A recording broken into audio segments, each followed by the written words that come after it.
ગત 14 માર્ચના દિવસે એટલાન્ટિક અપાર્ટમેન્ટમાં આગ લાગવાનો બનાવ બનેલ, જેમાં 3 વ્યક્તિઓનો મૃત્યુ નિપજેલ હતો અને એક બાળકીને ઈજા થયેલ હતી. આ બાબતે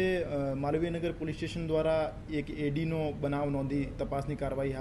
હાથ ધરવામાં આવી છે. અને આ બાબતે હજુ સુધી માલવીયનગર પોલીસ સ્ટેશન દ્વારા આરએમસી કમિશનર સરને એમની બાંધકામ શાખા સાથે અને એમના ફાયર વિભાગ સાથે પત્ર વ્યવહાર કર્યો છે અને એમાં વિવિધ ટેકનિકલ પ્રશ્નો પૂછવામાં આવ્યા છે, જેમાં બિલ્ડિંગનો નિર્માણ પ્લાન મુજબ થયો હતો કે કેમ, એમાં કોઈ ઇમ્પેક્ટ ફી ભરીને વધારાનું બાંધકામ કરવામાં આવેલ હતું કે કેમ, આમ સુરક્ષા બાબતના તમામ પ્રોટોકોલ જે ફોલો કરવાના હતા ફોલો થયા કે કેમ, અને ફાયર વિભાગ સાથે પણ આ બાબતે પ્રશ્નોત્તરી કરવામાં આવી છે, જેમાં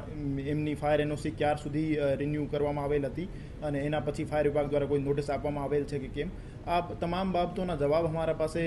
આધિકારિક રૂપથી મળી જાય એના પછી આગળની કાર્યવાહી કરવામાં આવશે. નહીં,